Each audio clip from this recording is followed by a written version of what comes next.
وعلى أشرف الأنبياء والمرسلين سيدنا ومولانا أبي القاسم محمد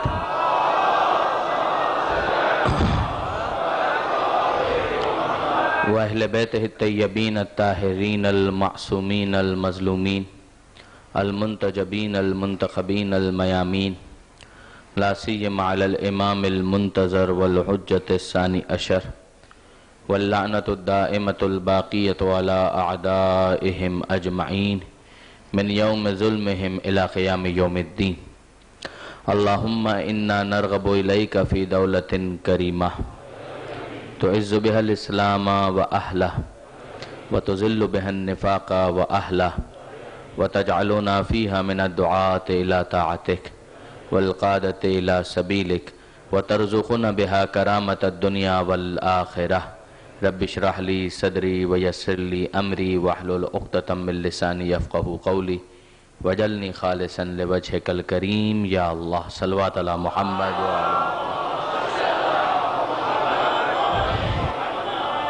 اما بعد فقد قال الله سبحانه وتعالى في القرآن الحكيم بسم الله الرحمن الرحيم قل لا اسألكم عليه اجرا الا المودة في القربة. صلوات على محمد وآل محمد.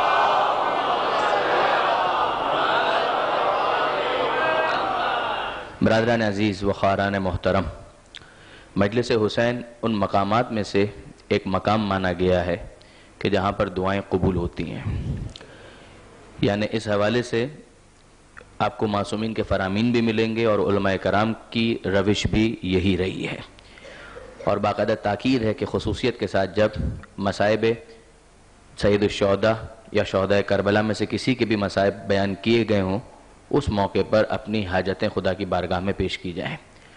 اور مجھے معلوم ہے اسی وجہ سے بہت سے مومنین یہ درخواست بھی کرتے ہیں کہ یہ مسئلہ ہے اور اس کے لیے دعا کروا دیجئے. اب ظاہر ہے کہ آنے والی شبیں اور یہ شب جو ہے یہ ایسی ہیں کہ جس کے اندر مجلس کے بالکل اختتام پر متصل ہی شبی برآمد ہوتی ہے، تابوت برآمد ہوتا ہے، علم برآمد ہوتا ہے، تو باقاعدہ فارملی دعا کرنے کا موقع ممبر سے شاید نہیں ہوتا. لیکن میں آپ سے گزارش کروں گا کہ اگر ہو سکے تو مصائب کے موقع پر یا مصائب کے اختتام پر آپ خود اپنے طور پر ان تمام مومنین کو یاد رکھتے ہوئے کہ جنہوں نے التماء سے دعا کہا ہے، اور بطور عمومی تمام مومنین کے لیے دعا ضرور فرمائیے. اور ہم خصوصیت کے ساتھ اس مومن کی اس درخواست کو ابتدا ہی کے اندر عملاً انجام دیں کہ جس نے اولاد کے لیے دعا کی درخواست کی ہے کہ آج جناب علی اصغر کا تذکرہ ہونے والا ہے. ہم پروردگار سے دعا کرتے ہیں کہ بار الہ تجھے واسطہ شہزادہ علی اصغر کا، تجھے واسطہ جناب رباب کا، اور تجھے واسطہ امام حسین کا، تمام بے اولاد مومنین کو اولاد صالحہ عطا فرما. اور جو صاحبان اولاد ہیں انہیں اولاد کی صحیح تربیت کی توفیق عطا فرما. ایسی تربیت کہ جس کے بعد وہ اولاد زمانے کے امام کے ناصرین میں شامل ہو سکے، اور ہم سب کو امام زمانہ کے ناصروں میں شمار فرما. حضرت کے ظہور میں تعجیل فرما. ہمیں ان کے اعوان و انصار میں ہمیشہ ہمیشہ کے لیے اور ہماری نسلوں کو بھی ان کی خدمت کرتے ہوئے جام شہادت نوش کرنے کی توفیق عطا فرما. جو آیت آپ کے سامنے مسلسل تلاوت کرنے کا شرف حاصل کیا گیا اور ابھی بھی اسی آیت کی تلاوت کی گئی، اس میں پروردگار عالم یہ ارشاد فرماتا ہے کہ قُلْ لَا أَسْأَلُكُمْ عَلَيْهِ أَجْرًا إِلَّا الْمَوَدَّةَ فِي الْقُرْبَةِ. اے حبیب کہہ دیجئے کہ میں کوئی سوال نہیں کرتا، کسی قسم کا کوئی مطالبہ نہیں کرتا. جو میں نے زحمتیں برداشت کی کہ اس کے عوض میں مجھے کچھ دیا جائے، ہاں میں مطالبہ کرتا ہوں تو صرف اس بات کا کہ میرے قرابت داروں سے مودت اختیار کی جائے، محبت کی جائے.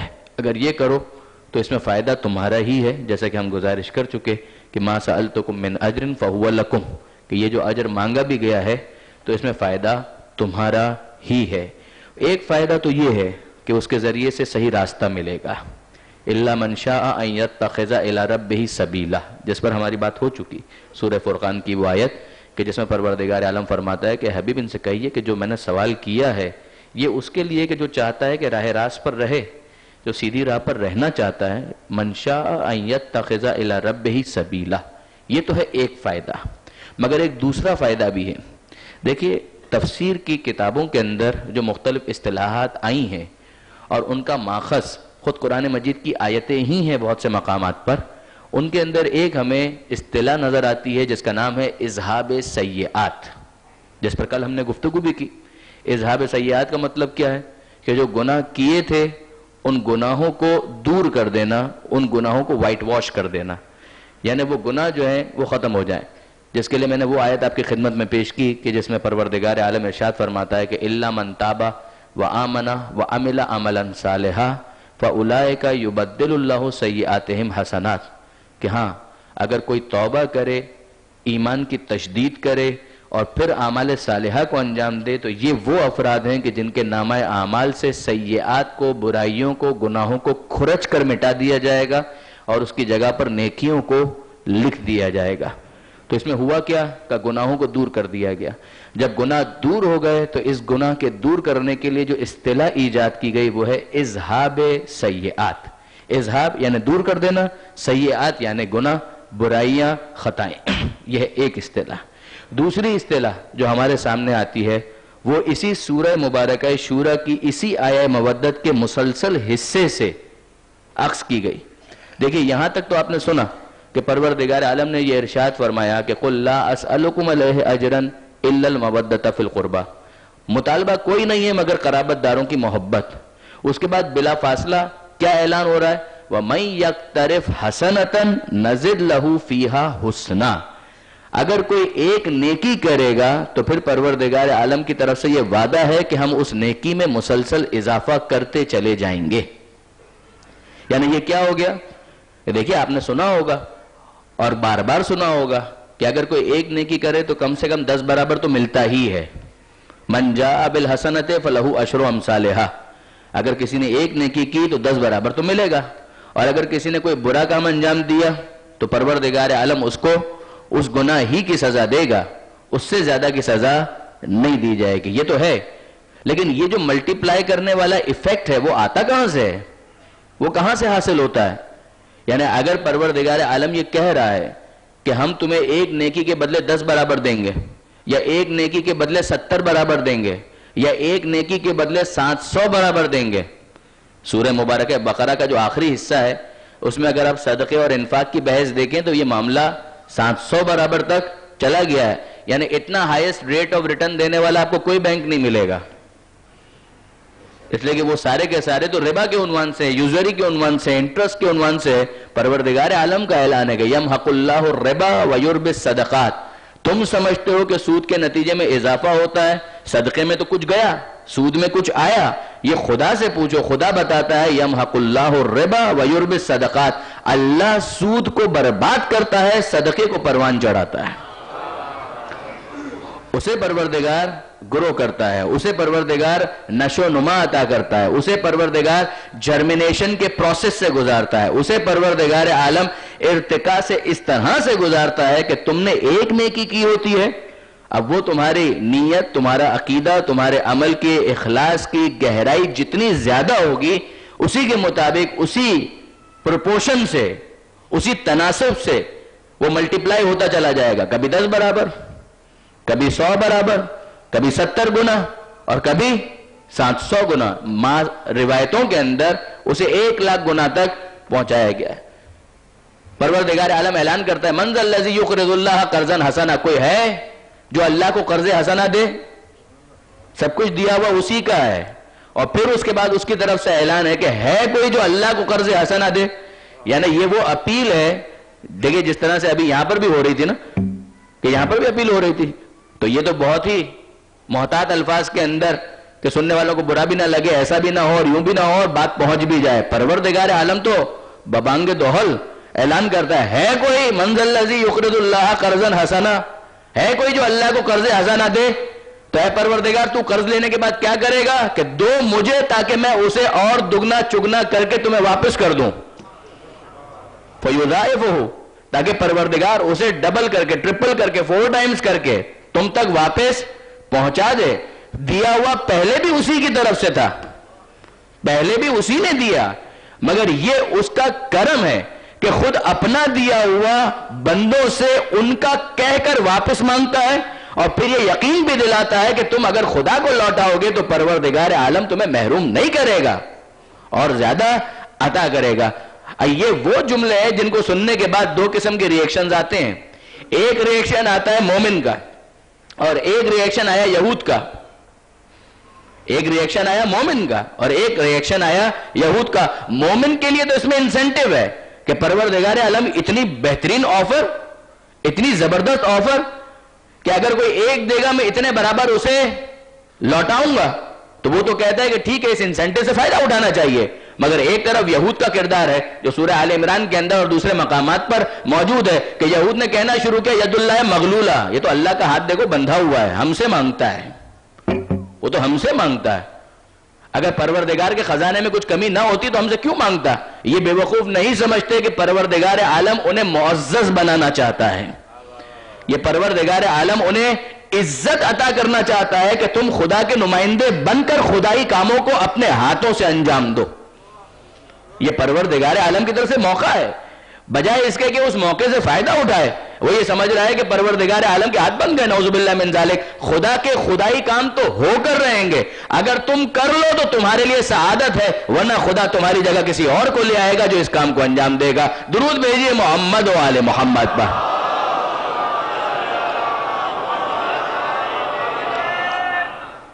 مگر اب اس بنیادی بات کی طرف آئیے کہ یہ جو اضافہ ہو جائے گا, یہ جو اس کے اندر پروردگار عالم اسی تناسب سے اس کو ملٹیپلائی کر دے گا, تو اس کے اندر وہ بنیادی فیکٹر کون سا ہے, وہ بنیادی وجہ کیا ہے کہ جس کی وجہ سے یہ اضافہ ہو جائے گا؟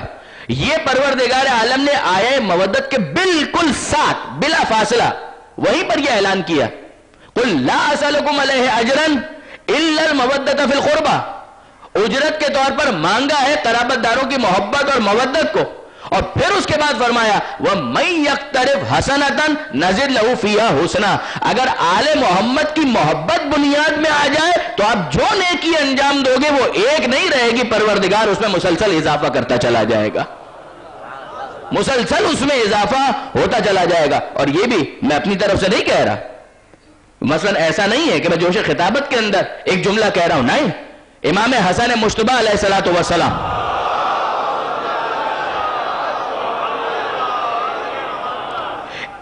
امام حسن نے وہ خطبہ جو مولا کی شہادت کے بعد دیا تھا, اس کے اندر امام کے الفاظ آپ کو ملیں گے کہ امام نے یہ ارشاد فرمایا, خطبہ طولانی ہے, اس کا ایک حصہ انا من اہل البیت الذین افترض اللہ مودتہم علی کل مسلم. میں ان اہل بیت میں شامل ہوں کہ جن کی محبت کو اللہ نے ہر مسلمان کے اوپر واجب کیا ہے. اور اس کے بعد امام فرماتے ہیں اقتراف الحسنہ مودتنا اہل البیت. اگر کوئی نیکی میں اقتراف چاہتا ہے, اضافہ چاہتا ہے, تو اس پر لازم ہے کہ اہل بیت سے محبت کرے. یہ اہل بیت کی محبت کا بینک ہے کہ جس کے اندر اگر اپنی نیکیوں کو ڈپازٹ کرواؤ تو کئی گنا ہو کر واپس ملتی ہے. پروردگار عالم ایسے ہی اسے واپس نہیں کرتا. درود بھیجیے محمد و آل محمد پر.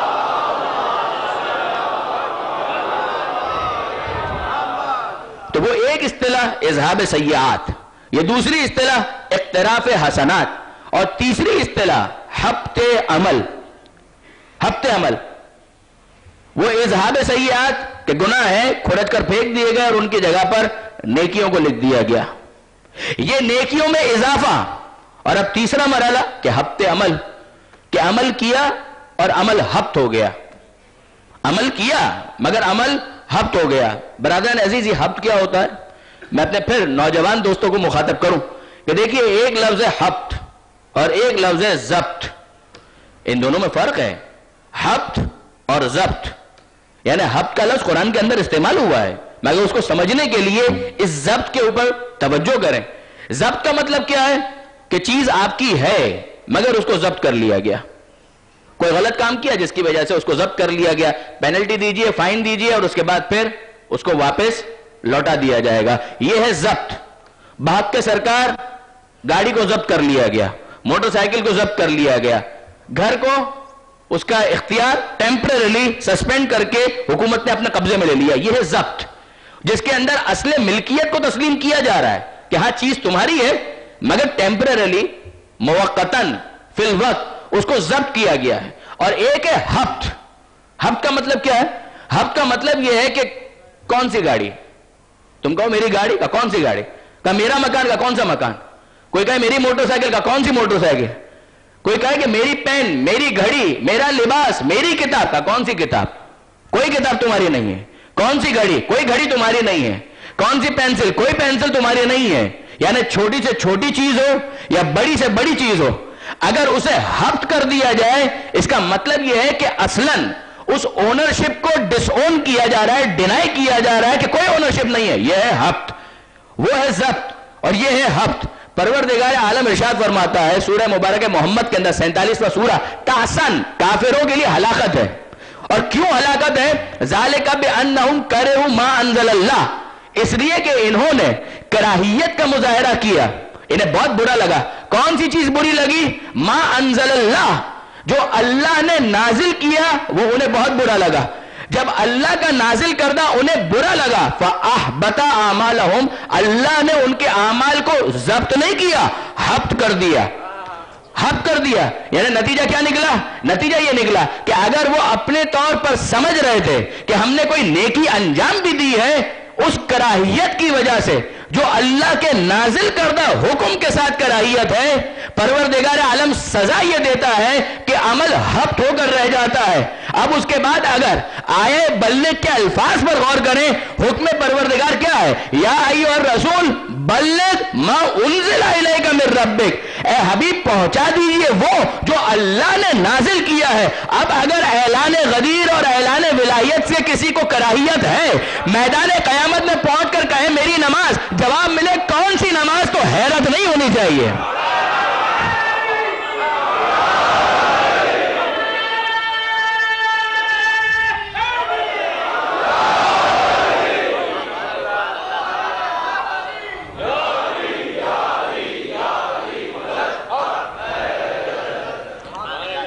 اگر خدا کی طرف سے جواب یہ ملے، وہ کہے مالک ٹھیک ہے اعلان ولایت کو نہیں مانا مگر نماز کا ثواب تو دے.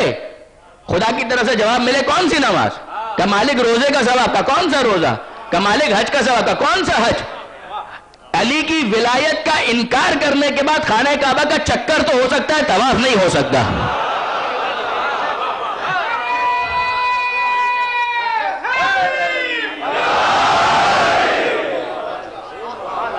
ولایت علی کے انکار کے بعد خانہ کعبہ کا چکر تو ہو سکتا ہے، وہ طواف نہیں ہو سکتا.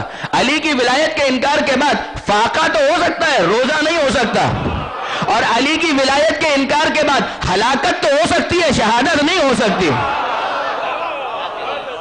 غور فرمایا برادران عزیز آپ نے، کہا یہ بھی قرآن مجید کی اصطلاح، ہفت عمل اور ضبط ہو جانا اور ہفت ہو جانا، ان دونوں کے درمیان فرق ہے. اور اسی کی دوسری مثال سورہ مبارکہ حجرات 49واں سورہ آیت نمبر 2 ابتدائی آیت، لا ترفعوا اصواتکم فوق صوت النبی. پروردگار عالم واقعاً ادب سکھا رہا ہے کہ ذرا اپنے بیہیویئر کو درست کرو کہ تم رسول سے بات کر رہے ہو کس طرح سے بات کر رہے ہو. لا ترفعوا اصواتکم فوق صوت النبی، خبردار تمہاری آواز رسول کی آواز پر بلند نہ ہو. اس سورے کو سورہ حجرات کہا ہی اس لیے گیا، حجرہ حجرے کی جمع حجرات، کہ وہ افراد کے جو حجرے کے پیچھے سے پیغمبر اکرم کو نامناسب انداز سے کال کر رہے تھے، بلا رہے تھے، ان افراد کی مذمت میں ابتداءً یہ آیتیں پہلی اور دوسری آیت نازل ہوئی جس کے اندر سخت مذمت ہے. لا ترفعوا، خبردار اپنی آواز کو رسول کی آواز پر بلند مت کرو. لا ترفعوا اصواتکم فوق صوت النبی ولا تجہروا له بالقول، اور اس کو ویسے مت بلاؤ کجہر بعضکم لبعض، جس طرح سے تم آپس میں ایک دوسرے کے ساتھ بات کرتے ہو ویسے اس کے ساتھ بات نہ کرو. اگر کوئی من چلا یہ کہہ دے اے پروردگار ہم تو کریں گے، یہ تو ہم جیسا ہے، یہ تو ہم جیسا ہے. اگر اتنا ہی ہم جیسا کہنے کا شوق ہے تو پروردگار کی طرف سے وارننگ سن لیں. پروردگار عالم نے صرف یہ نہیں کہا کہ ایسا مت کرو، بلکہ آگے بات آگے بڑھتی ہے، لا ترفعوا اصواتکم فوق صوت النبی، خبردار اپنی آواز بلند مت کرو رسول کی آواز پر. ولا تجہروا له بالقول، اور اس سے ویسے بات مت کرو کجہر بعضکم لبعض، کہ جس طرح سے آپس میں ایک دوسرے کے ساتھ بات کیا کرتے ہو. اور اگر تم نے اپنی پچھلی روش کو باقی رکھا، ان تحبط اعمالکم وانتم لا تشعرون، سارے اعمال ہفت کر دوں گا، تمہیں اندازہ بھی نہیں ہوگا. اگر تم رسول کی عزت کرنا نہیں جانتے تو یاد رکھو کہ اس کے بعد سارے اعمال حق کر دیے جائیں گے اور تمہیں اندازہ بھی نہیں ہوگا. تم اپنے طور پر اپنے آپ کو نمازی، روزے دار، حاجی سب سمجھتے رہو، لیکن اس کے بعد کچھ باقی نہیں بچے گا اگر تمہارے دل میں رسول کی عزت نہیں ہے. عجیب بات یہ ہے، عجیب بات یہ ہے، ایسی ہی کسی آیت کے بعد پھر اس کے بعد اپنا اپنا انداز بہت سو نے تبدیل کیا. جناب سیدہ نے بی بی فاطمہ زہرا سلام اللہ علیہا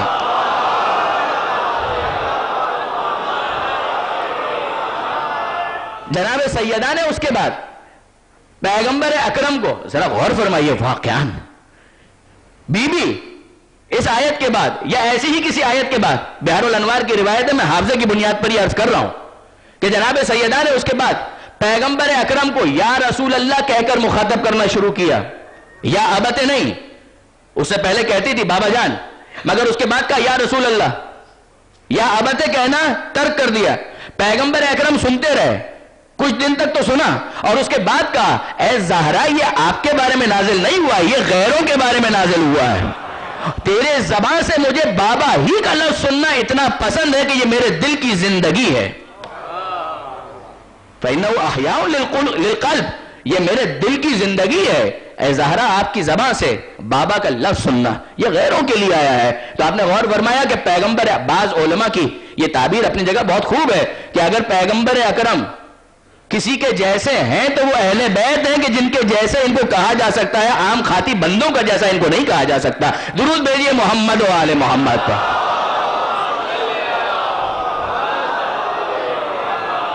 اب اس کے بعد سوال یہ پیدا ہوتا ہے کہ ٹھیک ہے, ایک تو جنرل ایک قاعدہ ہوتا ہے, پھر اس کی تطبیق ہوتی ہے, ایک قانون ہے, ایک فارمولہ ہے, پھر اس کا اپلیکیشن.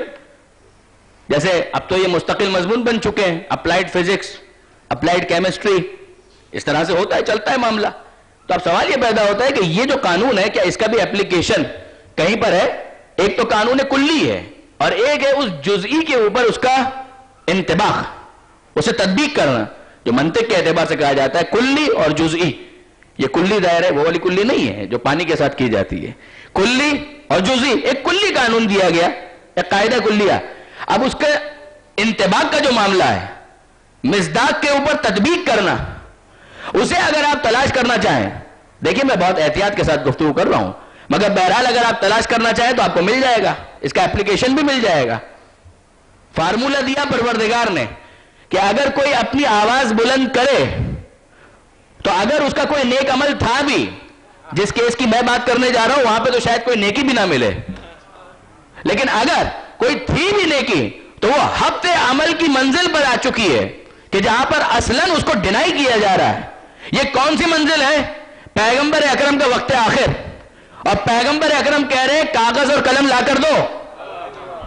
اگر کاغذ اور قلم لے کر آؤ یہ ہے احترام پیغمبر, اور اگر انکار کر دو یہ ہے توہین پیغمبر. اور اگر اس طرح سے انکار کرو کہ اس کے ذہن پر ہذیان کا حملہ ہو چکا ہے معاذ اللہ.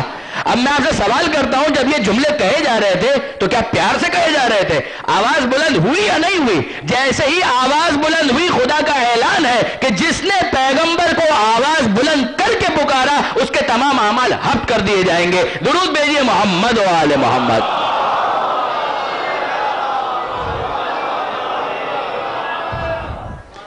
اب اس کے بعد ہمارے لیے سمجھنا آسان ہے. کیا سمجھنا آسان ہے؟ واپس چلیے بنیادی بات کی طرف کہ بھئی بنیادی طور پر بہرحال عمل تو کرنا پڑے گا. یہ تو عمل ہو تو اس کے بعد پھر حبط اور ضبط کی بات آئے گی, لیکن عمل ہی اگر کوئی نہ کرے تو گڑبڑ, یہ تو گڑبڑ ہے. کیونکہ پروردگار عالم نے قرآن مجید کے اندر ایک اور قاعدہ دیا, اور وہ قاعدہ کیا کہ لیس للانسان الا ما سعی, انسان کو ملے گا وہی کہ جس کی وہ کوشش کرتا ہے. کوشش تو تم کو کرنی پڑے گی. ان اللہ لا یغیر ما بقوم حتی یغیروا ما بانفسہم. اگر انفرادی معاملہ ہے تب بھی محنت کرنی ہے. سورہ والنجم, ان لیس للانسان الا ما سعی. بطور مجموعی سوشل ورک کرنا ہے, قوم کے لیے کام کرنا ہے, ملک کے لیے کام کرنا ہے, امت کے لیے کام کرنا ہے. ان اللہ لا یغیر ما بقوم حتی یغیروا ما بانفسہم. اللہ اس وقت تک کسی قوم کی حالت نہیں بدلتا جب تک کہ وہ اپنی حالت بدلنے کے لیے خود محنت نہ کرے.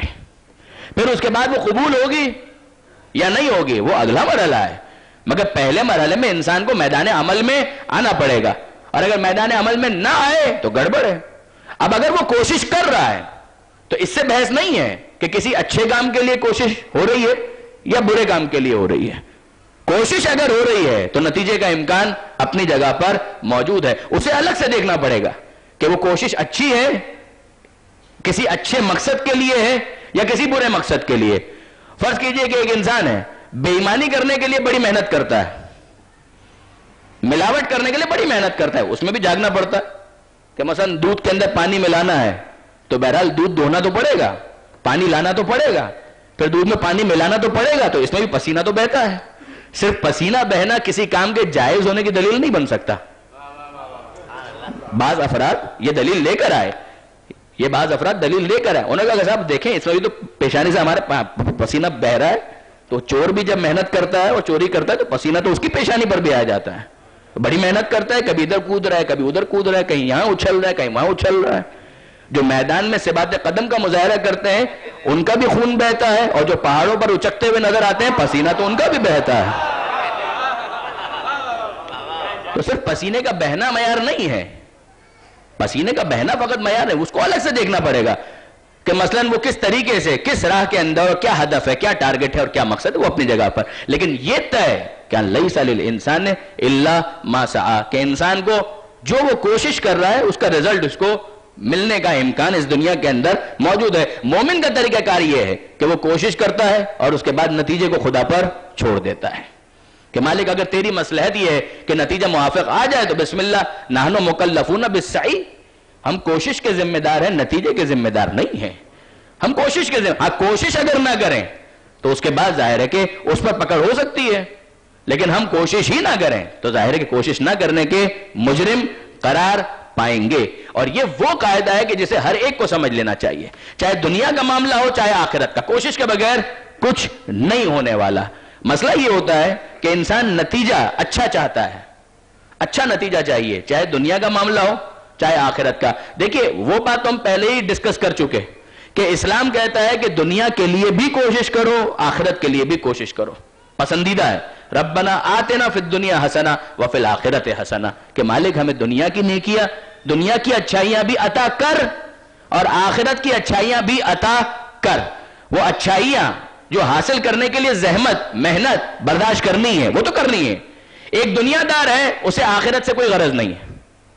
ایک ایسا راہب ہے کہ جس کے نزدیک دنیا کچھ نہیں ہے, اسے دنیا سے کوئی غرض نہیں ہے. مومن دنیا کے لیے بھی محنت کرتا ہے, آخرت کے لیے بھی محنت کرتا ہے, دونوں چیزوں کے لیے محنت کرتا ہے. اگر محنت نہ کرے تو مجرم قرار پائے گا.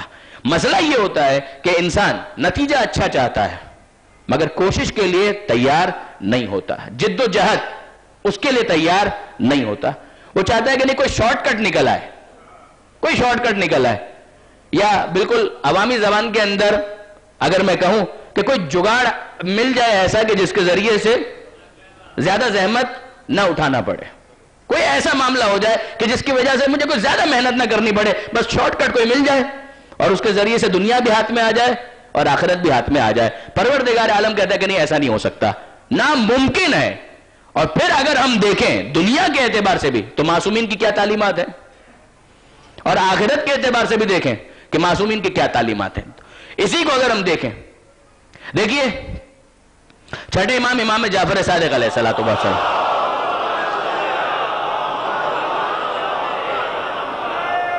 پانچویں امام سے بھی اسی طرح کا ایک ملتا جلتا واقعہ ملتا ہے. چھٹے امام جا رہے ہیں, دن میں گرمی میں پسینہ بہ رہا ہے, بازار کی طرف جا رہے ہیں, کسب حلال زمین کی طرف, اپنی زمینوں کی طرف جا رہے ہیں. کچھ امور کو دیکھنے کے لیے معصومین نے یہ کام بھی کیا. میں عرض کر چکا کہ مولا نے مزدوری کی ہے, میسم تمار کی دکان پر بیٹھ کر کھجوریں فروخت کی ہیں, یہ مولا کائنات نے کیا ہے, چھٹے امام نے بھی یہ کیا. اور اس زمانے کے اندر باقاعدہ کچھ ایسے پیٹ زاہدان وقت تھے کہ جو سرکاری خرچے پر پالے جا رہے تھے. یہ تھا سلسلہ, اس زمانے میں یہ شروع ہو چکا تھا. اور اس زمانے کے اندر جب چھٹے امام کو دیکھا انہوں نے, اور جا رہے ہیں اپنی زمینوں کے اوپر اور جا کر اپنے امور معاش کو دیکھ رہے ہیں, تو انہوں نے آ کر باقاعدہ کرٹیسائز کیا. آپ اولاد رسول ہیں, آپ بنی ہاشم میں سے ہیں, آپ سادات میں سے ہیں, اور اس کے بعد آپ کی یہ حرکتیں ہیں, نعوذ باللہ من ذالک. صحیح, اب یہ امام کو بتائے گا کہ آل محمد کا طریقہ کار کیا ہونا چاہیے. کہا آپ فرزند رسول ہو کر یہ کر رہے ہیں, کیا کر رہے ہیں؟ کہ آپ امور دنیا کے لیے اس طرح سے دن کی روشنی میں گرمی میں اپنے آپ کو پریشان کر رہے ہیں. کبھی آپ نے سوچا اگر اس عالم میں آپ کو موت آ گئی تو آپ کس حالت میں خدا کی بارگاہ میں جا رہے ہوں گے؟ امام نے آنکھوں میں آنکھیں ڈال کر کہا کہ اگر اس حالت میں مجھے موت آ جائے تو یہ حالت عین حالت عبادت ہوگی, اسے کوئی اور دوسرا نام نہیں دیا جا سکتا. یہ عین حالت عبادت ہوگی کہ جس میں پروردگار کی صدا پر لبیک کہوں گا، اس لیے کہ میں اس محنت کے ذریعے سے اپنے آپ کو دوسری مخلوق سے بے نیاز کرنا چاہتا ہوں. میں نہیں چاہتا کہ تیری طرح سے مخلوق کے اوپر بار بنوں. یہ امام کا اسٹیٹمنٹ ہے اس موقع پر. برادران عزیز آپ غور فرمائیے، امام انکریج کر رہے ہیں تم کوشش کرو، محنت کرو. کہ مولا دنیا حاصل کرنے کے لیے، کہا کہ دنیا حاصل کرنے کے لیے بھی تمہیں محنت کرنا پڑے گی، چھپر نہیں پھٹے گا. پروردگار جب دیتا ہے تو چھپر پھاڑ کر دیتا ہے. نہیں، چھپر اگر پھٹے گا تو اس کو بھی بنوانے کا خرچہ اور ذمہ پر آ جائے گا. چھپر نہیں پھٹے گا، محنت تم کو کرنی ہے، کوشش تم کو کرنی ہے.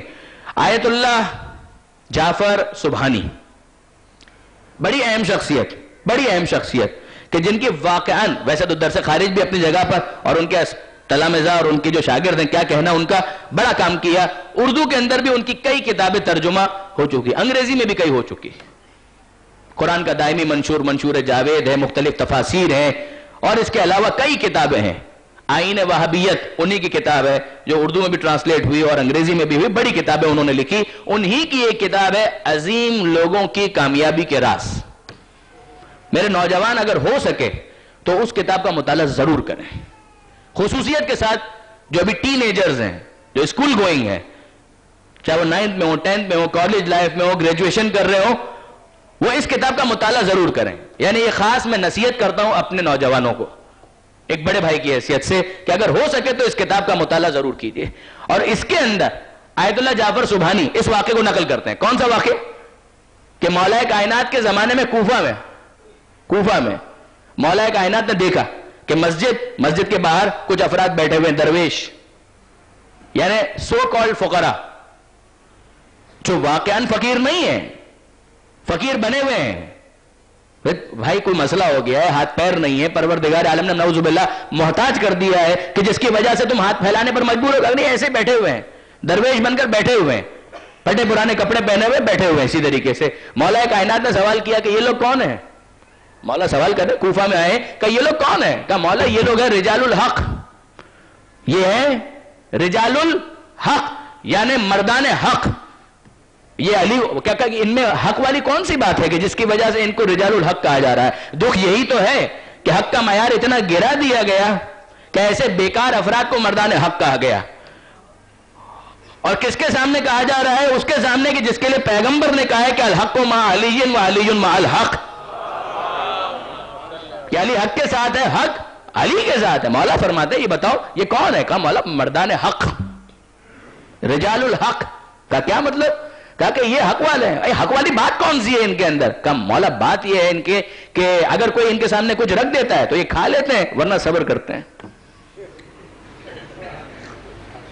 کہا یہ حق والی بات ہے کہ اگر کوئی ان کے سامنے کچھ رکھ دیتا ہے تو کھا لیتے ہیں ورنہ یہ صبر کرتے ہیں. لہذا ان کا نام ہے رجال الحق، مردان حق.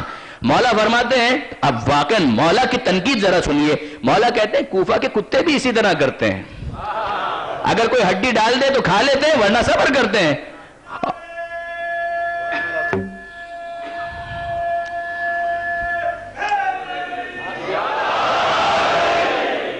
کہ یہی معیار ہے حق کا کہ اپنے آپ کو معطل کر دو، اپنے آپ کو بیکار کر دو، اور اس کے بعد سمجھو کہ ہم نے بہت بڑا تیر مارا، اگر کوئی ڈال دے گا سامنے تو ہم کھا لیں گے ورنہ ہم صبر کریں گے. کیا صبر کا یہ مطلب ہے؟ صبر کا یہ مطلب، صبر اس استقامت کا نام ہے کہ جہاں پر محنت مسلسل ہو اور نتیجہ نہ آنے کی وجہ سے، موافق نتیجہ نہ آنے کی وجہ سے انسان معطل نہ ہو جائے، استقامت کا مظاہرہ کرے، ثبات قدم کا مظاہرہ کرے. وہ صبر ہے کہ جہاں کوشش مسلسل رہے. مولا نے حکم دیا کہ ان سب کو یہاں سے منتشر کر دیا جائے. کسی کو حق نہیں ہے کہ وہ مخلوق کے اوپر بوجھ بن جائے، بار بن جائے، اپنا بوجھ خود اٹھانے کی کوشش کرے. جو پروردگار عالم نے کہا لا تزر وازرۃ وزر اخری، کہ میدان قیامت کے لیے کہ کوئی ایک دوسرے کا بوجھ نہیں اٹھائے گا. دنیا کے اندر اپنا بوجھ دوسروں پر مت ڈالو. ہاں وہ افراد کہ جو واقعاً کسی وجہ سے محروم ہیں، اگر کسی وجہ سے محتاج ہیں تو ٹھیک ہے، پھر ان کی خدمت بھی کی جائے، ان کی مدد بھی کی جائے، ان کی عزت نفس کو محفوظ رکھ کر مدد کی جائے. پھر وہاں پر احسان جتلانے کی بھی اجازت نہیں دی جائے گی، پھر وہاں پر اذیت پہنچانے کی بھی اجازت نہیں دی جائے گی، لیکن بوجھ بننے کی اجازت کا وہ بھی نہیں. کہ جو واقعاً ڈیزرونگ ہے، جو واقعاً محتاج ہے، اس کی مدد تو اس طرح سے کرو کہ اگر سیدھے ہاتھ سے دے رہے ہو تو الٹے ہاتھ کو پتہ نہ چلے، کہ وہ پھر کیفیت وہاں پر آ جاتی ہے۔ بہرحال برادران عزیز، تو یہ اپنی جگہ پر پیغمبر اکرم ختمی مرتبت احمد مجتبیٰ محمد مصطفیٰ صلی اللہ علیہ وآلہ وسلم، مجھے اندازہ ہے کہ وقت بہت تیزی کے ساتھ گزرتا جا رہا ہے، مگر میں اپنی بات کو مکمل کرنا چاہ رہا ہوں۔ پیغمبر اکرم نماز فجر پڑھی اور نماز فجر پڑھنے کے بعد تشریف فرما ہے، بعض صحابہ کرام ساتھ میں موجود ہیں، اور سامنے سے ایک نوجوان کو دیکھا، ہاتھ میں بیلچا، مزدوری کرنے جا رہا ہے، اور اس کو دیکھا کہ یہ بیلچا اٹھا کر جا رہا ہے۔ بعض صحابہ کرام نے یہ جملہ کہا، کسی نے یہ جملہ کہا کہ کاش اس نے اپنی جوانی کو اللہ کی راہ میں خرچ کیا ہوتا، کہ یہ کیا دنیا داری میں لگا ہوا ہے، بیلچا اٹھا کے جا رہا ہے، کہ کاش اس نے اپنی جوانی کو، یہ ایسا تن و من جوان ہے، تندرست ہے، صحت مند ہے، یعنی اس کے مسلز دیکھو کیا طاقت ہے، اور اس طاقت کو کہاں خرچ کر رہا ہے؟ کہ دنیا داری کے لیے خرچ کر رہا ہے۔ کاش اب یہ تقویٰ کا کچھ اوور ڈوز ہو جاتا ہے تو اس کے بعد اس قسم کے تبصرے آتے ہیں کہ کاش اس نے اپنی جوانی کو راہ خدا میں خرچ کیا ہوتا۔ جیسے ہی اس نے یہ کہا، پیغمبر اکرم کیا فرماتے ہیں؟ پیغمبر فرماتے ہیں کہ تم نے کیسے کہہ دیا کہ اس نے اپنی جوانی کو راہ خدا میں خرچ نہیں کیا؟ یاد رکھو، اب جملے سنیے گا، یاد رکھو کہ اگر یہ مزدوری کر کے اپنے گھر والوں کا پیٹ پالنا چاہتا ہے وَهُوَ فِي سَبِيلِ اللَّهِ، تو یہ اللہ کی راہ ہی کے اندر اس کی محنت ہے۔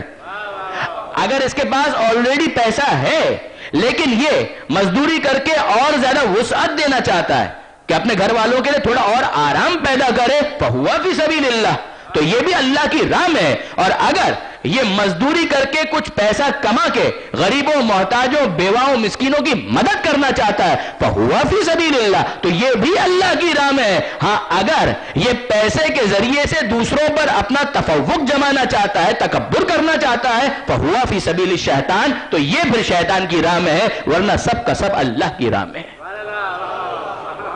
ورنہ سب کا سب اللہ کی راہ میں ہے۔ آپ نے غور فرمایا؟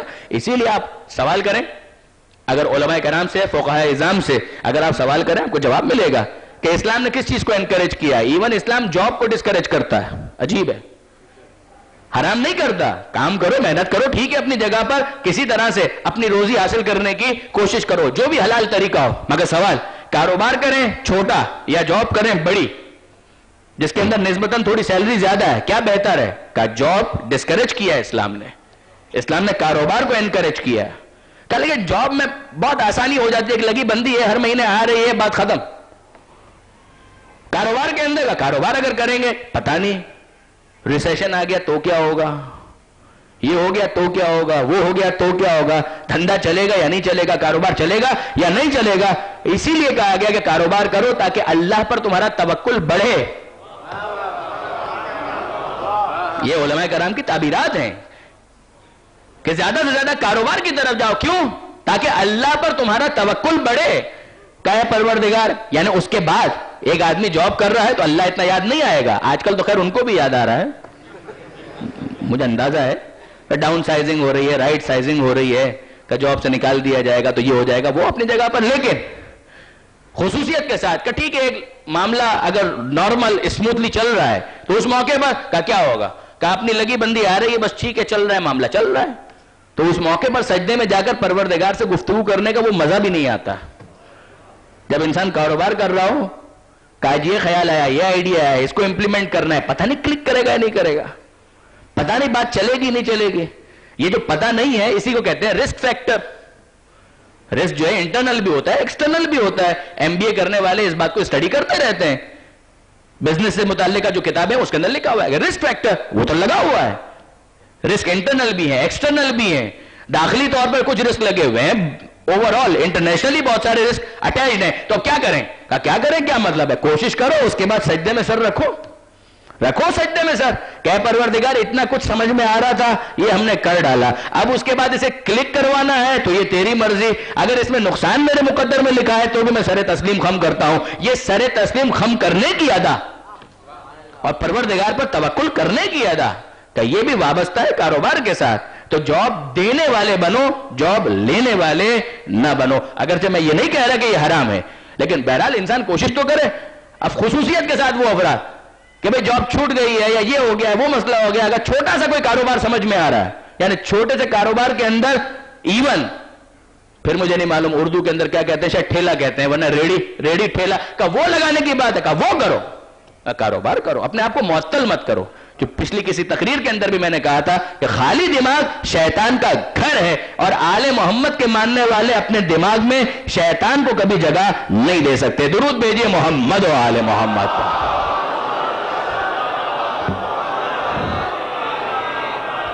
تو وہ دنیا کا معاملہ ہو، اور اب آ جائیے آخرت کے معاملے پر. دنیا میں بھی انسان یہی کہتا ہے کہ ٹھیک ہے کوشش کم سے کم، نتیجہ زیادہ سے زیادہ نہیں ہوگا. اور آخرت کے معاملے میں یہ مسئلہ اور شدت اختیار کر جاتا ہے، اور اس میں کیا ہے کہ کچھ کرنا نہ پڑے، محنت نہ کرنی پڑے، جنت بھی مل جائے، پروردگار بھی راضی ہو جائے، سب کچھ ہو جائے. یہ کیسے ہوگا؟ اچھا، اس کے لیے پھر اپنے آپ کو مطمئن کرنے کے لیے، اپنے دل کو بہلانے کے لیے، وہ جو ضمیر کے اندر سے جو خلش ہے اس کو چپ کرانے کے لیے، اس کو سیٹسفائی کرنے کے لیے پھر کیا ہوتا ہے؟ بہت سے القابات تراشے جاتے ہیں.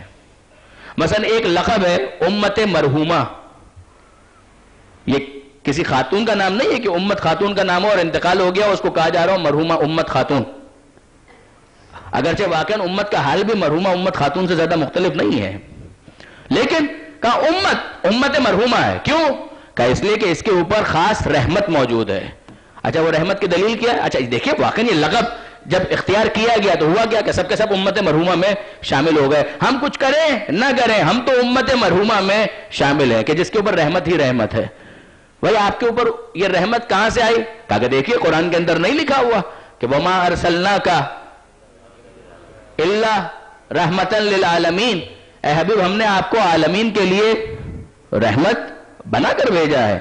وہ عالمین کے لیے رحمت ہے، ہم ان کی امت میں ہیں. جب ان کی امت میں ہے تو رحمت ہم پر ہے تو ہم امت مرحومہ میں ہیں.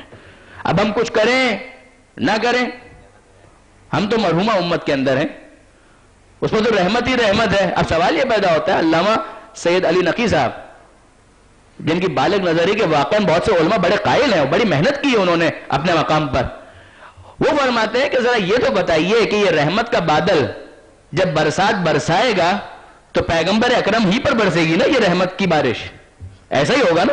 تو کم سے کم اتنا تو طے کرو کہ جو راستہ تمہارا ہے وہ وہی راستہ ہے جو رحمت للعالمین کا ہے، یا ان کا راستہ اس طرف ہے تمہارا راستہ اس طرف ہے. اگر تمہارا راستہ اس طرف ہے اور ان کا راستہ اس طرف ہے تو جہاں وہ ہے وہیں پر رحمت کی بارش برسے گی. اگر تمہارا راستہ بھی وہی ہو تب تو امید کی جا سکتی ہے کہ وہ رحمت کی بارش کے چند قطرے تم پر بھی آ جائیں. لیکن اگر راستہ ہی مختلف ہو گیا تو اس کے بعد وہ رحمت کی بارش اگر ان پر برس رہی ہے تو تم اس سے استفادہ کیسے کرو گے؟ کہا کہ لیکن ہم کہاں، وہ کہاں، کیسے ہو سکتا ہے کہ ہم ان کا ساتھ دے سکیں، ان کی سپیڈ سے چل سکیں، اسی کے اندر ہماری رفتار بھی وہی ہو جائے؟ کہا کہ نہیں، ٹھیک ہے رفتار وہ نہ بھی ہو مگر سست رفتاری سے اگر اسی راستے پر چلو گے تو یہ تو طے ہے کہ اگر وہ پہلے پہنچیں گے تو تم بہت بعد میں مگر پہنچ جاؤ گے. یہ تو نہیں ہوگا کہ وہ پہنچ جائیں اور تم نہ پہنچو، پہنچ تم بھی جاؤ گے. لیکن کب؟ اگر راستہ وہی ہو، رفتار تھوڑی سست بھی ہے تو چل جائے گا. لیکن اگر راستہ ان کا الگ اور تمہارا راستہ جدا تو جتنی تیزی کے ساتھ اس باطل راستے پر دوڑو گے اتنا ہی زیادہ اپنی منزل سے دور ہوتے چلے جاؤ گے. پھر یہ نہیں ہو سکتا کہ تم منزل سے قریب ہو جاؤ. جو فرق ہے وہ یہی ہے واقعاً مسلمانوں میں اور دوسروں کے اندر کہ صحیح راستے پر ہوتے ہوئے بالکل ڈیڈ ہو کر پڑے ہوئے ہیں، کچھ نہیں کرنا، کام نہیں کرنا، کچھ محنت نہیں کرنی ہے، اور وہ باطل راستے پر ہیں مگر غلط راستے پر ہونے کے باوجود بڑی تیزی کے ساتھ چلے جا رہے ہیں.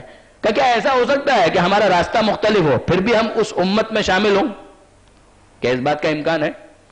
یہ تو عجیب بات ہو گئی نا کہ راستہ مختلف ہو گیا تو راستہ مختلف ہو گیا تو اس کے بعد کیا ہم اس امت میں باقی رہیں گے؟ پیغمبر اکرم کی مشہور حدیث اور متفق علیہ شیعہ سورسز کے اندر بھی ہے، سنی سورسز کے اندر بھی ہے، ستفترق امتی علی 73 فرقہ. پیغمبر فرما رہے ہیں کہ میری امت عنقریب، میری امت کہہ رہے ہیں مگر کیا ہوگا؟ ستفترق امتی علی 73 فرقہ، 73 فرقوں میں تقسیم ہو جائے گی. تو امت کہہ رہے ہیں 73 فرقوں میں تقسیم ہو جائے گی، یہ بھی کہہ رہے ہیں. پھر اے پیغمبر ہوگا کیا؟ کہ کلہم فی النار، سب کے سب جہنم میں الا واحدہ، ہاں ایک ہے کہ جو جہنم میں نہیں ہے. تو باقی 72 جو ہے وہ امت میں ہے یا نہیں ہے؟ بہت توجہ کیجئے گا. وہ باقی 72 جو ہیں وہ امت میں ہے یا امت میں ہی نہیں ہے؟ کہا ہے امت میں، مگر امت میں ہونے کا یہ مطلب نہیں ہے کہ جہنم سے باہر ہیں. امت میں ہو کر بھی بہت سے جہنمی ہو سکتے ہیں. امت میں ہو کر بھی بہت سے جہنمی ہو سکتے ہیں. اور برادران عزیز، یہ تو اب امت کا تذکرہ کیا پیغمبر اکرم نے. ایک بہت مشہور حدیث ہے جس کا نام ہی ہے حدیث حوض، اور صحیح بخاری میں، بہت توجہ کے ساتھ سنیے گا، صحیح بخاری میں کم سے کم 13 مقامات پر یہ حدیث موجود ہے. اب میں بہت احتیاط کے ساتھ اس حدیث کو آپ کی خدمت میں پیش کر رہا ہوں، بہت احتیاط کے ساتھ. اس میں کوئی تبصرہ نہیں کروں گا، کسی قسم کا کوئی کامنٹ نہیں، صرف ترجمہ. کہ پیغمبر اکرم فرماتے ہیں سیردو علی الناس من امتی، پیغمبر فرماتے ہیں کہ حوض کوثر پر میرے سامنے لوگوں کا ایک گروہ میری امت میں سے لایا جائے گا. اور یہ لوگ کون ہیں؟ بڑے محترم لوگ ہیں. لایا جائے گا، پیاسے ہیں حوض کوثر پر. کیوں لایا جا رہا ہے؟ یہ کیوں آ رہے ہیں؟ سیردو آئیں گے، کیوں آئیں گے؟ تاکہ وہ حوض کوثر سے سیراب ہو سکیں. علی الناس من امتی، لوگ ہیں میری امت میں سے ہیں، مگر جیسے ہی وہ میرے پاس آئیں گے میرے اور ان کے درمیان ایک پردہ آ جائے گا، رکاوٹ آ جائے گی، انہیں آنے نہیں دیا جائے گا. یہ وہ منزل ہوگی جہاں پر میں کہوں گا یا رب اصحابی، یا رب اصحابی، یا رب اصحابی، اے پروردگار یہ تو میرے اصحاب ہیں، اے پروردگار یہ تو میرے اصحاب ہیں، اے پروردگار یہ تو میرے اصحاب ہیں. جواب یہ ملے گا اے حبیب آپ کو نہیں معلوم کہ آپ کے اس دنیا سے وصال کے بعد انہوں نے کیا کیا حرکتیں کی؟ یہ اپنے پچھلے طریقے پر واپس پلٹ گئے تھے.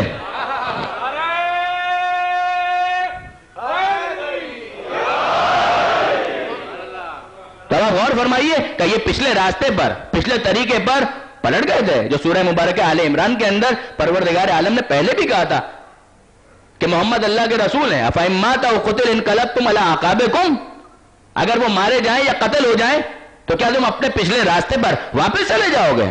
احد کے میدان ہی میں کہا تھا. خود قرینہ بھی موجود ہے کہ کن کی گفتگو ہو رہی ہے اور کن کے بارے میں ہو رہی ہے. محمد اللہ کے رسول ہیں، اگر یہ مارے جائیں یا قتل کر دیے جائیں تو کیا تم اپنے پچھلے راستے پر واپس چلے جاؤ گے؟ اب آپ غور فرمائیے، امتی بھی ہیں، صحابی جیسا محترم لقب بھی موجود ہے اور پیغمبر کہہ بھی رہے ہیں، مگر کیا فقط اور فقط امتی ہونا یا کسی معزز گروہ کے اندر سو کال کسی ٹائٹل کا حاصل کر لینا انسان کو نجات دلا سکتا ہے؟ کہا کہ نہیں. ستفترق امتی علی 73 فرقہ، بلکہ بعض کے اندر اور بھی وضاحت ہے کہ عیسائیوں کے 71 فرقے ہوئے، یہودیوں کے 71 فرقے ہوئے، عیسائیوں کے 72 فرقے ہوئے اور مسلمانوں کے 73 ہو جائیں گے. گویا تھوڑی ترقی ہو رہی ہے، 73 فرقے ہو جائیں گے. کلہم فی النار، وہ سب کے سب آگ میں، سب کے سب جہنم میں، الا واحدہ، مگر ایک جو اس میں شامل نہیں ہوگا. اور ظاہر ہے کہ ہر ایک یہی سمجھ رہا ہے کہ وہ ایک وہ ہے. اب اس کے بعد سوال یہ پیدا ہوتا ہے کہ اگر پیغمبر اکرم نے یہ کہا کہ 73 فرقے ہو جائیں گے، پیغمبر نے یہ کہا کہ 73 فرقے ہو جائیں گے اور ایک صحیح ہوگا باقی سب غلط ہوں گے، تو سوال یہ ہے کہ پیغمبر اکرم کو یہ بھی تو بتانا چاہیے کہ پھر وہ ایک کون سا ہوگا، وہ ایک کون سا ہوگا. آپ غور فرمائیے کہ اگر آپ کسی کو راستہ سمجھا رہے ہیں کہ بھئی میرے گھر آؤ، وہ کہے گھر آپ کا کہاں ہے؟ کہ دیکھیے باہر نکلیں گے، الٹے ہاتھ پر جائیے گا، ایک چوراہا آئے گا، 4 راستے ہیں، ان میں سے ایک راستہ میرے گھر کی طرف جاتا ہے. اچھا پھر ملیں گے، خدا حافظ. ہاں یہ عجیب بات ہو گئی. ارے آپ سمجھائیے تو صحیح، وہ 4 راستے آپ نے کہا 4 میں سے کوئی ایک میرے گھر کی طرف آتا ہے، تو یہ بھی تو بتائیے وہ کون سا ایک راستہ ہے جو گھر کی طرف آتا ہے. اگر نہ بتایا جائے تو ظاہر ہے کہ سامنے والا جو ہے وہ خود سوال کرے گا کہ بھائی وہ کون سا راستہ ہے، بتاؤ تو صحیح. تو جو 4 راستوں میں اگر ایک راستہ صحیح ہے تو اس کی نشاندہی ضروری ہے، تو 73 میں جو ایک صحیح ہے اس کی نشاندہی ضروری نہیں ہے؟ کیا اس کی نشاندہی ضروری نہیں ہے؟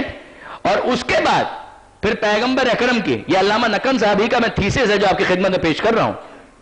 پھر اس کے بعد کہ جو حدیث ہماری رہنمائی کرتی ہے، جس کی بنیاد پر فرقے کا نام رکھا گیا فرقہ ناجیہ، کہ نجات یافتہ فرقہ، نجات یافتہ فرقہ.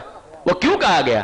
وہی پیغمبر اکرم کی حدیث جو 2-3 تقریر پہلے بھی میں آپ کی خدمت میں گزارش کر چکا کہ متفق علیہ، یعنی ابقات الانوار علامہ حامد حسین ہندی، ان کی ایک پوری جلد 700 صفحات کی اسی ایک حدیث کے اوپر ہے، جس کے اندر یہ پیغمبر اکرم نے کہا کہ مثل اہل بیتی کمثل سفینۃ نوح، کہ دیکھو اہل بیت، میرے اہل بیت جو ہیں ان کی مثال نوح کے سفینے کی مثال ہے، من رکبہا نجا، جو اس میں سوار ہو گیا وہ نجات یافتہ ہے۔ تو 73 فرقے ہو جائیں لیکن ان میں سے ایک نجات یافتہ کون سا ہے؟ جو سفینہ اہل بیت میں آ گیا نجا، وہ نجات یافتہ ہے۔ ومن تخلف عنہا غرق وہوا، اور اگر کوئی تخلف کرے تو غرق بھی ہو جائے گا، ہلاک بھی ہو جائے گا۔ غور فرمایا آپ نے؟ اب تخلف کا مطلب کیا ہے؟ تخلف کا مطلب یہ ہے کہ یا تو سوار ہی نہ ہو یا سوار ہو کر درمیان میں سے اتر جائے، یہ وہ ہے کہ جس کو کہا جائے گا تخلف۔ پیغمبر اکرم نے پہلے اعلان کیا کہ میری امت کے 73 فرقے ہیں، امت میں سب شامل ہیں، مگر امت میں شامل ہونے کے بعد نجات کی گارنٹی نہیں ہے، نجات کی گارنٹی نہیں۔ نجات کس کے لیے ہے؟ نجات اس کے لیے ہے کہ جو سفینہ نوح میں سوار ہو جائے۔ جو میرے اہل بیت ہیں ان کی مثال سفینہ نوح کی مثال ہے۔ اب اس کے بعد پھر علامہ صاحب سید علی نقی صاحب وہ فرماتے ہیں کہ یہ بتائیے کہ سوار ہونے سے کیا مراد ہے؟ سوار ہونے سے کیا مراد؟ اب دیکھیے نا، بات تو وہی ہے کہ وہ امت مرحومہ کہہ کر اگر اپنے آپ کو معطل کر لیں تو قابل تنقید ہے، ہم اپنے آپ کو نجات یافتہ سمجھ کر معطل کر لیں کہ ہم کو تو اب کچھ کرنے کی ضرورت نہیں ہے، تو کیا ہم قابل تنقید قرار نہیں پائیں گے؟ ہم بھی تو قابل تنقید ہو جائیں گے کہ آپ کو کچھ نہیں کرنا، اس لیے کہ آپ تو فرقہ ناجیہ میں شمار ہو گئے۔ لیکن سفینے میں سوار ہونے کا مطلب کیا ہے؟ کہ ٹھیک ہے الحمدللہ جو بھی آنا چاہے، اس سفینے میں ایسا نہیں ہے کہ جگہ کی قلت ہو، تنگی نہیں ہے، یہ نہیں کہنا پڑتا کہ آگے آگے آ جائیے، یہ نہیں کہنا پڑتا۔ اس سفینے کے اندر وسعت بہت زیادہ ہے، جو آنا چاہے، جتنے آنا چاہے، جب آنا چاہے، اس سفینے کے اندر گنجائش ہے۔ اور استقبال کے لیے آل محمد موجود ہیں کہ آؤ اور آ کر سوار ہو جاؤ۔ حور کی مثال ذہن میں رکھیے گا کہ واقعی استقبال کیا یا نہیں کیا، واقعی سینے سے لگایا یا نہیں لگایا۔ تو یہاں گنجائش بہت ہے، وسعت بہت زیادہ ہے، مگر سوار ہونے سے مراد کیا ہے؟ یہ جو شباہت ہے اس کے اندر، مشبہ اور مشبہ بے اور وجہ شباہت کیا ہے؟ ایک ہے جس کو تشبیہ دی گئی ہے، ایک ہے جس سے تشبیہ دی گئی ہے، اور ایک ہے وجہ شباہت، کہ وہ وجہ کیا ہے شباہت کی۔ اگر ہم یہ کہیں کہ یہ شیر جیسا ہے تو مراد کیا ہوتی ہے؟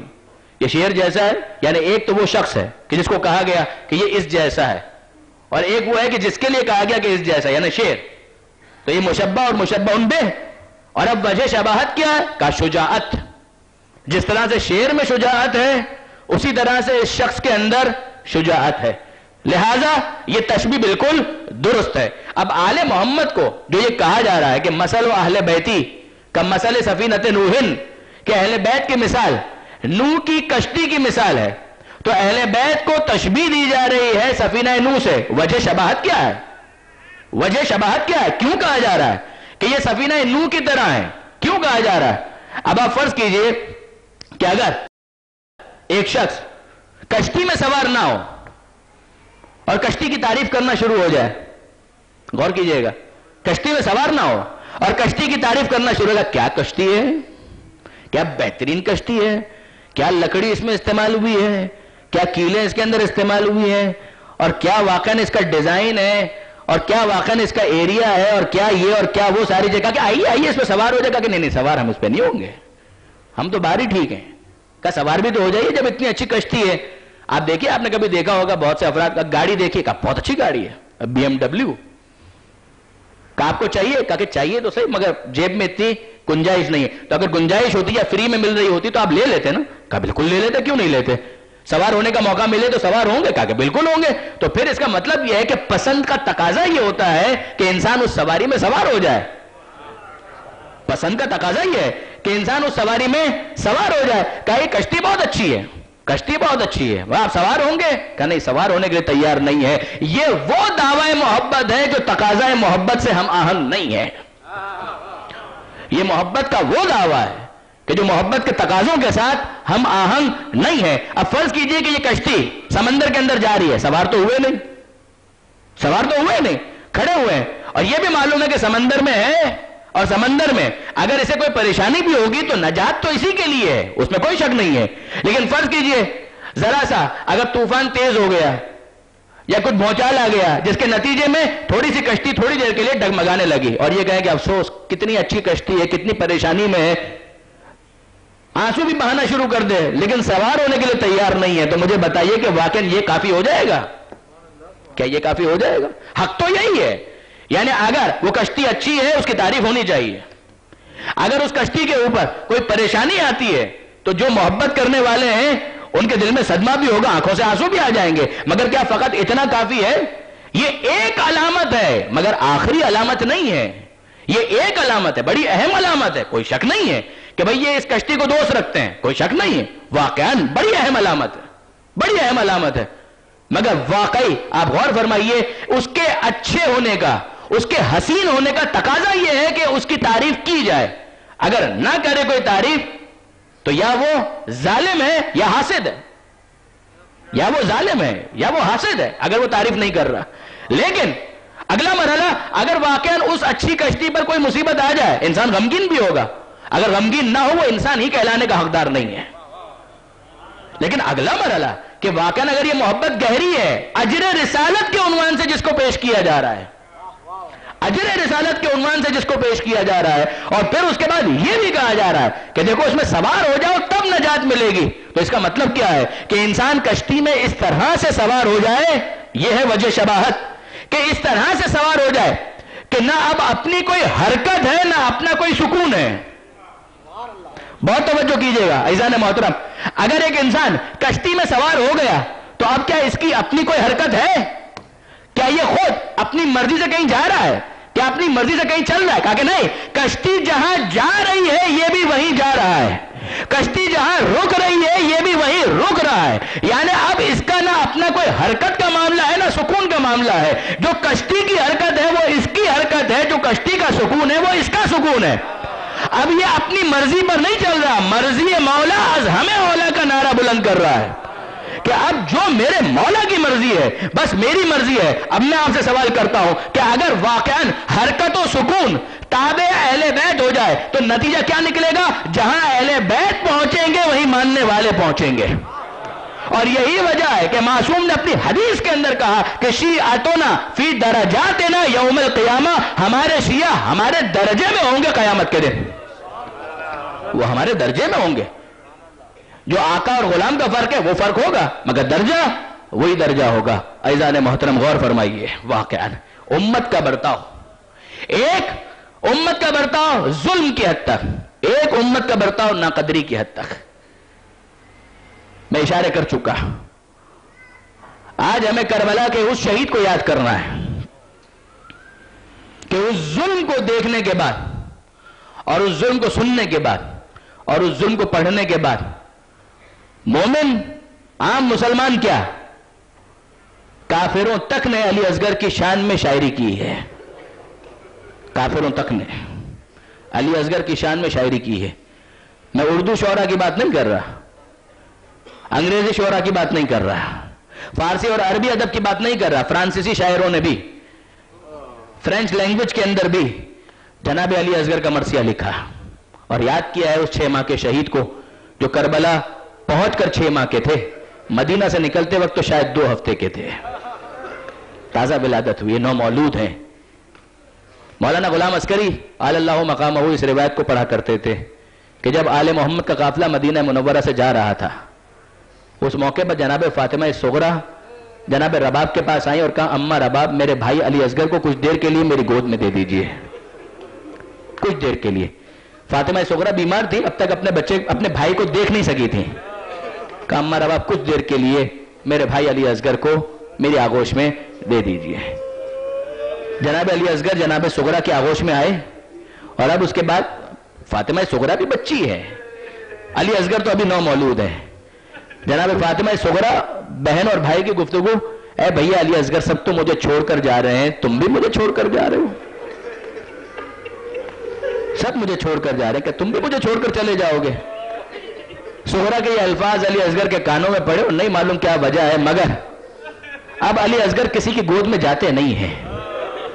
یعنی جناب رباب لینے کی کوشش کرتے ہیں کرتی ہیں، علی اصغر جناب رباب کی آغوش میں نہیں آتے. جناب فروا نے کوشش کی، جناب لیلا نے کوشش کی، اور بیویوں نے کوشش کی، مگر علی اصغر کسی کی آغوش میں نہیں جاتے. یہاں تک کہ جناب زینب نے کوشش کی، مگر اصغر جناب زینب کی آغوش میں بھی نہیں جاتے. جب جناب سید الشہداء نے یہ اعلان کیا کہ بیویوں جلدی کرو اب تاخیر ہو رہی ہے، تو بتایا گیا کہ اے مولا مسئلہ یہ ہے کہ علی اصغر کسی کی گود میں آتا نہیں ہے، وہ فاطمہ صغرا ہی کی آغوش میں ہے. حسین مظلوم قریب آئے، فاطمہ صغرا کی آغوش میں علی اصغر کو دیکھا، کان میں ایک جملہ کہا، اور وہ جملہ کیا تھا؟ اے اصغر، تیرے مدینے میں رہ جانے پر مجھے کوئی اعتراض نہیں ہے، میں تجھے تیری بہن سے جدا نہ کرتا، مگر بیٹا اصغر تجھے معلوم ہے کہ کربلا کا میرا جہاد تیرے بغیر نامکمل ہے، تیرے بغیر میرا جہاد نامکمل ہے. علی اصغر نے یہ سنا اور ہمک کر امام حسین کی آغوش میں آ گئے کہ لبیک اے بابا، میں آپ کی صدا پر لبیک کہتا ہوں. زبان بے زبانی سے علی اصغر نے اعلان کیا، اور اب اس کے بعد یہ سفر کربلا کی جانب آگے بڑھتا ہے. کربلا یہ قافلہ پہنچا، عاشور کا دن آیا. عاشور سے پہلے جو ایک رات ہے شب عاشور، اور وہ وقت کہ جب امام حسین نے ہر خیمے کا جائزہ لیا ہے اور سروے کیا ہے کہ ہر خیمے میں کیا کیفیت ہے. جناب لیلا کے خیمے کے پاس آ کر دیکھا کہ جناب لیلا علی اکبر کو موم بتی کی روشنی میں، شمع کی روشنی میں اپنے بیٹے کے چاند سے چہرے کو دیکھ رہی ہیں. جناب فروا کو دیکھا کہ قاسم کو نصیحتیں کر رہی ہیں. جناب زینب کو دیکھا کہ اون محمد کو نصیحتیں کر رہی ہیں، اور یہ جملہ کہہ رہی ہے کہ اون محمد دیکھو کل میدان میں جانا اور بتا دینا کہ تم علی مرتضیٰ کے وارث ہو، جعفر طیار کے وارث ہو، بتا دینا میدان میں جا کر. مگر ایسے میں ہر بیوی خوش ہے، اپنی قربانی تیار کر رہی ہے، مگر جناب رباب کا خیمہ وہ تھا کہ جس خیمے سے رونے کی آواز آ رہی ہے، گریے کی آواز آ رہی ہے. امام حسین خیمے میں داخل ہوئے. اے رباب کیا ہوا؟ کیا پیاس کی وجہ سے اصغر مارا گیا؟ کیا علی اصغر اس دنیا سے چلا گیا؟ کہا کہ نہیں والی، اے میرے مولا ایسا نہیں ہے، علی اصغر کو کچھ نہیں ہوا. کہا پھر گریا کس وجہ سے؟ کہا والی میں تو اپنے قسمت پر گریا کر رہی ہوں، میں تو اپنی قسمت پر آنسو بہا رہی ہوں. کیوں رباب کیا ہوا؟ کہا مولا تمام بیویاں اپنی اپنی قربانیاں تیار کر رہی ہیں، کل سب خوش ہوں گی اپنی قربانیاں پیش کر کے. میدان قیامت میں شہزادی فاطمہ زہرا کے سامنے سب سرخرو ہوں گی، مگر ہائے میری قسمت کہ پروردگار عالم نے مجھے 2 بچے دیے، ایک بیٹی سکینہ اور ایک بیٹا علی اصغر. مولا میں کیا کروں؟ خدا نے، اسلام نے لڑکیوں کے اوپر جہاد کو ساقط کیا ہے، اور میرا بیٹا علی اصغر اتنا چھوٹا ہے کہ میدان میں نہیں جا سکتا. کاش یہ اتنا بڑا ہوتا کہ میں گھٹنیوں کے بل چلا کر اسے میدان میں بھیج سکتی، تو میں اسی طرح سے اپنی قربانی پیش کرتی. مگر افسوس میرا اصغر میدان میں نہیں جا سکتا. مجھے نہیں معلوم کہ حسین مظلوم نے کیا جواب دیا، مگر میں عزاداروں کی طرف سے رباب کی خدمت میں عرض کروں شہزادی، آپ کے دونوں بچے تو وہ جہاد کرنے والے ہیں، آپ کی بیٹی سکینہ شام فتح کرے گی، اور آپ کا اصغر کربلا کو اس طرح سے فتح کریں گے کہ لوگ علی اکبر اور عباس کے جہاد کو بھول جائیں گے. عاشور کا دن آیا، اصحاب گئے، اعزہ گئے، ایک ایک کی قربانی کے بعد وہ وقت آیا کہ جب میرا مولا حسین تنہا ہو گیا، اور اب حسین کی وہ صدا بلند ہوئی، حل من ناصر ینصرنا، حل من مغیث یغیثنا، حل من ذاب یذب عن حرم رسول اللہ. ہے کوئی نصرت کرنے والا؟ ہے کوئی استغاثے پر لبیک کہنے والا؟ ہے کوئی حرم رسول خدا سے دفاع کرنے والا؟ جواب کہیں سے نہیں آیا، مگر اس خیمے سے جواب آیا کہ جس خیمے کے اندر علی اصغر جھولے میں موجود تھے. اور اطلاع کیا ملی؟ اے مولا حسین آپ کی صدائے استغاثہ کو سن کر اصغر نے خود کو جھولے سے گرا دیا. گویا اصغر یہ کہہ رہے تھے، اے بابا مدینہ سے یہی کہہ کر تو لائے تھے کہ اصغر تیرے بغیر میرا جہاد نامکمل ہے، بابا آپ کا ننھا مجاہد باقی ہے. علی اصغر کو لے کر حسین اب میدان کربلا میں آتے ہیں، اتمام حجت کی منزل ہے. مخاطب کر کے کہا، اے فوج اشقیا، اگر تم سمجھتے ہو کہ کوئی خطا کار ہے تو میں ہوں نا. اس بچے نے کیا خطا کی ہے؟ اس بچے نے کیا غلطی کی ہے؟ گے، ارے اس کی ماں کا دودھ تک خشک ہو چکا ہے، آگے بڑھ کر اسے پانی پلاؤ۔ فوج اشکیہ کی طرف سے جواب نہیں آتا۔ حسین اگلا جملہ کہتے ہیں، اگر تم یہ سمجھ رہے ہو کہ بچے کے بہانے سے میں پانی پی لوں گا، لو میں اسے زمین پر لٹاتا ہوں، خود آگے بڑھ کر اسے پانی پلا دو۔ وہ جلتی ہوئی زمین کربلا، وہ ریگزار کربلا، اس پر علی اصغر کو لٹایا، اور اب اس کے بعد جب کوئی نہیں آیا، حسین اصغر کو پھر آغوش میں لیتے ہیں اور یہ کہتے ہیں، اے بیٹا اصغر، تم بھی تو حجت خدا کے فرزند ہو، ذرا خود بتاؤ کہ تم کتنے پیاسے ہو۔ علی اصغر نے اپنا چہرہ فوج اشکیہ کی طرف کیا، سوکھی زبان سوکھے ہونٹوں پر پھیرتے جاتے ہیں، اتمام حجت کرتے جاتے ہیں، فوج میں تلاطم ہے، بغاوت کے آثار ہیں۔ عمر سعد کا حکم، یا حرملہ اقطع کلام الحسین، اے حرملہ حسین کے کلام کو قطع کر، کچھ کر جس سے یہ بغاوت ختم ہو جائے۔ حرملہ نے 3 بھال کا تیر جوڑا، وہ جو گھوڑے کی گردن توڑنے کے لیے استعمال کیا جاتا تھا، وہ کمان میں لگایا، اور جب رہا کیا ہے، بچہ باپ کے ہاتھ پر منقلب ہو گیا۔ فَتَقَلَّبَ الصَّبِيُّ عَلَى يَدَيِ الْإِمَامِ، یہ گلائے علی اصغر ہے، گلوئے علی اصغر جو چھتا جاتا ہے، اور تیر آگے بڑھ کر حسین کے بازو پر پیوست ہوتا جاتا ہے۔ اس کے بعد حسین مظلوم کا جملہ کیا ہے؟ اے بیٹا اصغر، میں تیر کھینچ رہا ہوں، تڑپنا نہیں، تڑپنا نہیں۔ حسین نے تیر کھینچا، اصغر کا دم نکل گیا، خون کا فوارہ ہے۔ علی اصغر کے خون کو حسین اپنے چلو میں لیتے ہیں، آسمان کی طرف اچھالنا چاہتے ہیں، آسمان کی طرف سے ندا آتی ہے، مولا یہ خون ناحق آسمان کی طرف نہ آنے پائے ورنہ بارش نہ ہوگی۔ زمین کی طرف پھینکنا چاہتے ہیں، صدا آتی ہے، زمین سے غلہ نہ ہوگے گا۔ حسین اس خون ناحق کو اپنے چہرے پر ملتے ہیں۔ میں اسی طرح اپنے نانا کی خدمت میں جاؤں گا، 7 مرتبہ آگے بڑھے، 7 مرتبہ پیچھے ہٹے، رضن بقضاء و تسلیما لامرہ، انا للہ و انا الیہ راجعون۔ رباب کے خیمے میں پہنچے اور ایک جملہ کہا، بس مجلس ختم۔ رباب کی خدمت میں اس سے پہلے کہ حسین کچھ کہے، رباب کا جملہ ہے، یا بنیا مثلک ینحر، اے بیٹا اصغر 6 مہینے کے تو جانور بھی قربان نہیں کیے جاتے۔ وہ کون سنگ دل تھا جس نے میرے چشمہ